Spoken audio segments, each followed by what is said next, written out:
welcome to APL News. I'm Josie Dennis. Our leading story today is about political divides facing our country. Slavery, as you know, split America in half and disregarded an entire group of humans based on the color of their skin. The slaves endured psychological, physical, and mental abuse on top of the inhumane living conditions. As in the case of Beloved by Toni Morrison, where it is even said that war has seen Negroes so stunned, or hungry, or tired, or bereft, it was a wonder they recalled or said anything. Many slaves even chose to risk death to try and escape in order to get out of the trap of slavery, where they dreamed of freedom, as being quoted saying, "Free North, magical North." Even after slavery was abolished, the effects of the horrible practice were still felt by the slave victims, as they were discriminated against, even by their own people. The actions taken by the former slaves changed their fates to haunt them in the present day, even if they believed that that was what was necessary. This is exactly what happened to Sethe in Beloved, as she tried to protect her children from entering slavery, only this time it was deadly. To Kelly in Ohio at 124 for more details. Thank you, Josie. As she said, the total mess that this situation has become is a reflection on the society that slavery and post-Civil War America has created on these victims. Eternally damned by the color of their skin, they were thought of as animals. Unlike a snake or a bear, a dead N-word could not be skinned for profit and was not worth his own dead weight in coin. To some, death was a preferable option to living a life as being treated less than human. Loving too much was considered a mistake because in an instant, a loved one could be taken from you. This was especially prevalent between families enduring slavery. In 124, Baby Suggs' policy was always not to get too attached because anybody Baby Suggs knew, let alone loved, who hadn't run off or been hanged, got rented out, loaned out, brought up, bought back, stored up, mortgaged, won, stolen, or seized. Sethe, however, a mother of four, could not follow this policy.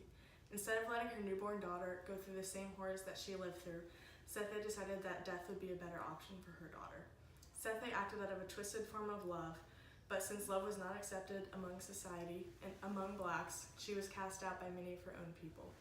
Even as freedmen, the discrimination plagued their society, and post-Civil War America was emphasized in their culture.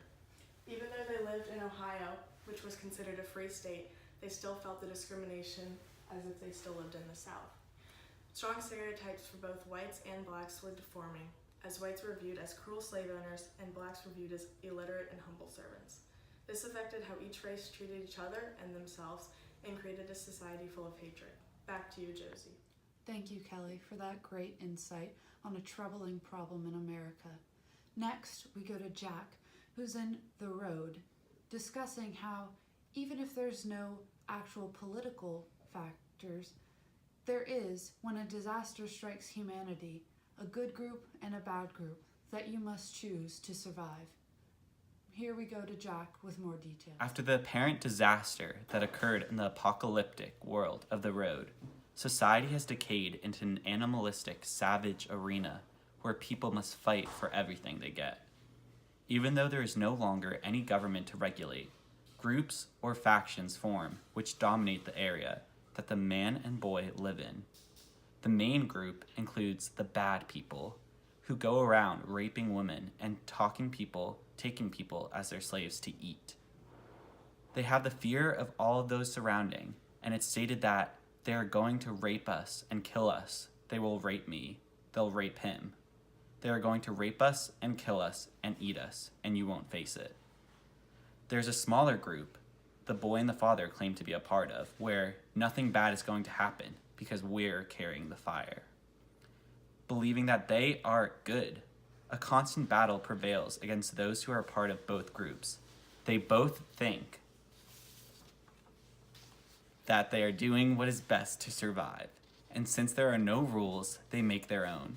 Before the father dies, he emphasizes that even though the group of the benevolent is shrinking, he must trust his child in keeping the fire.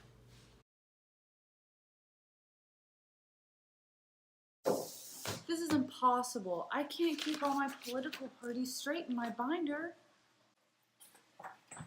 I've got the perfect solution for you. Here, use this to keep your binder organized. Oh my gosh, thank you! Authors these days trying to make everything political. Might as well try to keep it straight. That's perfect, because I have so many political writings that authors try to sneak in there. Thanks, man. What is this product called? It's Papa Foster's Dividers. Buy one today. Buy one today! We got green, orange, pink, purple, blue, yellow, the whole darn rainbow just for you. I know I couldn't divide my political parties right without Papa Foster's Dividers. Buy one today before they run out of stock.